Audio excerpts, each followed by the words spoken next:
for Education 5012. The topic of my Year 4 mathematics lesson is place value, ways to manipulate the decimal place. This aligns with Australian Curriculum Content Descriptor AC9M4N01 and QCAA's focus on number and place values and multiplying and dividing by values of 10 and 100. The AITSL standard I will focus on is 1.5, differentiating teaching to meet the specific learning needs of students. This is crucial for fostering inclusive, equitable access to curriculum content. My learning intentions are: we are learning to solve problems without a calculator, and we are learning to extend the application of place values using decimals. In this class, I have two diverse learners, one EALD student at the emerging phase and one student with autism spectrum disorder who benefits from a structured, low sensory environment with visual supports. For my Year 4 mathematicians, I incorporated research-based teaching strategies along with both the learning goals and the development needs of my students. This ensures I consistently promote cognitive development and deepen conceptual understanding. The lesson followed the gradual release of responsibility GRR model by Pearson and Gallagher, moving purposely from explicit teaching modelling to supported peer practice and ultimately independent application. This structured sequence is grounded in socio-constructivist theory and helps learners internalise new mathematical processes through guided participation. To support the development of place value concepts, I use physical base 10 blocks and visual place value charts, which align with Bruner's concrete representational abstract progression, or CRA.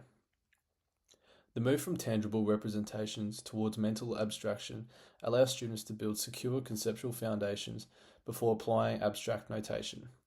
This approach is especially beneficial for multi-sensory input learners and aligns with Piagetian stage theory. Piaget, 1972, emphasizes the need for concrete experiences during the concrete operational stage. Using the interactive whiteboard and place value mat, I was able to increase engagement through purposeful interaction while reinforcing mathematical reasoning. These activities also support high-impact strategies, including worked examples and questioning, identified by Hattie 2023 as key drivers of student achievement. Finally, I established a supportive classroom environment by setting clear expectations, structured transition, and inclusive group work norms. As noted by Dweck and colleagues in 2006, this creates psychological safety and growth-oriented learning conditions.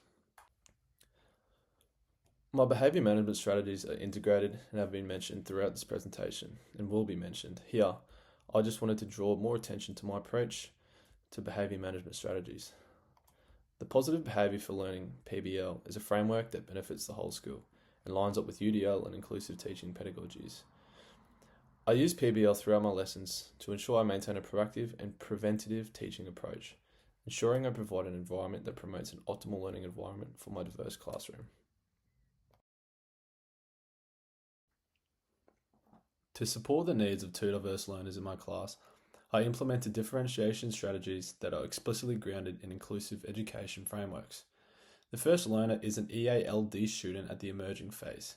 To scaffold their access to content and support language development, I incorporated visual support with image-word pairings and paired the student with a peer buddy during collaborative tasks.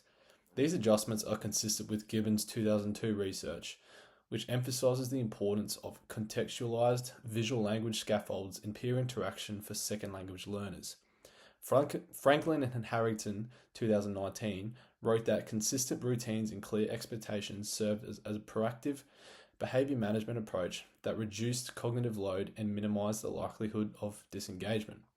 For my student with ASD, I implemented a visual timetable and step-by-step guides to break down the activity into manageable components.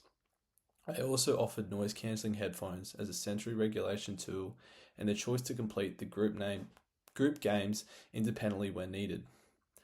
These supports align with Universal Design for Learning (UDL) principles of providing multiple means of engagement and representations, as written in Burgestaller et al. 2015.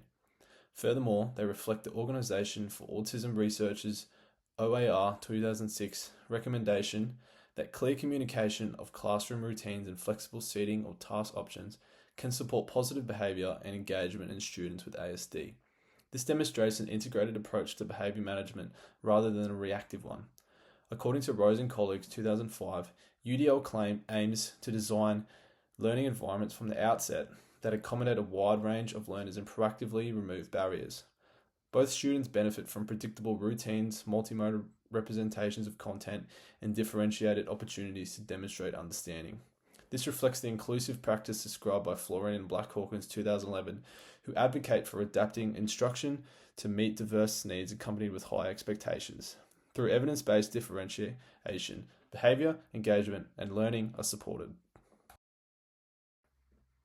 According to Black and William 2009, formative assessment is most effective when it provides timely, specific, and actionable feedback that students can use to improve their understanding. Throughout the lesson, I implemented mini conferences to provide individualized verbal feedback, clarify misconceptions, and guide students for further learning. These formative interactions also allowed me to monitor students' progress and adjust instruction when needed, which aligns with Smith 2011 emphasis on responsive teaching as a core component of Assessment for Learning, or AFL. In addition, paired activities were structured to promote collaborative dialogue and peer feedback, enabling students to articulate their thinking and benefit from shared problem solving, a practice recommended by Shute 2008 as an effective form of formative feedback.